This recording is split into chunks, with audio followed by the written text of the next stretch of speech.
Hi friends welcome back to Nirupama food and blog. आज आमर lunch रे बनिला दही बैगण आउ आज बनाई भात डाली शाग भजा आउ दही बैगण। मो पिलांकर पसंद है दही बैगण। ठीक अच्छे चलतु प्रोसेसटा कौन देखी नवा। दही बैगण बनवाई हेले गोल गोल बैगण ये भाव में भल भाव धोई धाईकी गोल गोल करिकी काटी नेबा। देखंतु मु केमती काटुची। हाँ नुआ होइतिले आपण मैंने मो चैनल को आसतु लाइक करूँ कमेंट करूँ शेयर करूँ सब्सक्राइब करूँ। आउ इंस्टाग्राम पेज रे देखुले फॉलो तो निश्चय करेंगे। आउ फेसबुक पेज रे देखुले निश्चय निश्चय निश्चय फॉलो करेंगे। ठीक अच्छे तो चलतु स्टार्ट करिया वीडियो।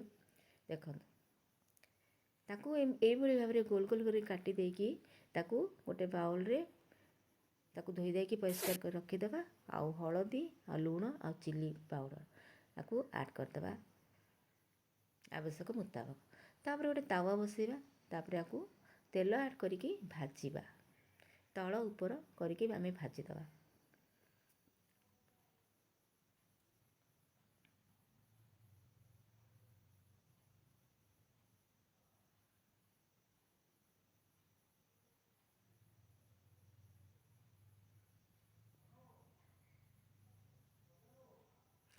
यही भाव में आमे सबुतक बैगण आमे भाजिकी रखीदबा। तापर गोटे बाउल रे दही दही नेबा ताकू भल भाव में फेंटी नेबा। तापर दी तीन कंचा लंका आवश्यक मुताबक ऐड करिबा। टिके लुण ऐड करिबा, टिके बीट लुण ऐड करिबा, टिके अल्प किछि अदा ऐड करिबा। ए सब को आमे ऐड करिकी भल भाव में फेंटी नेबा। तापर जो बैगण भाजिकी आमे रखीतिले ताकू मते एतरे ऐड करिबा। देखो मु केमती करूछि।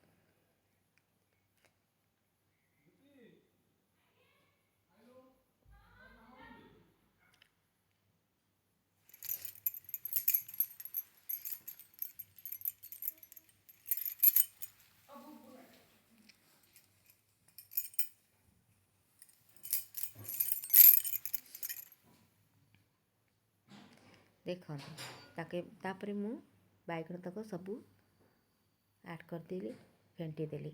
तापर मु चलतु गोटे दही तड़का करिया बघारिबा। गोटे कड़ई बसैबा गैस रे तेल ऐड करिबा। टिके सुखिला लंका टिके जीरा टिके फुटण आ भुसंग पत्र ताकू फुटण फुटेदबा।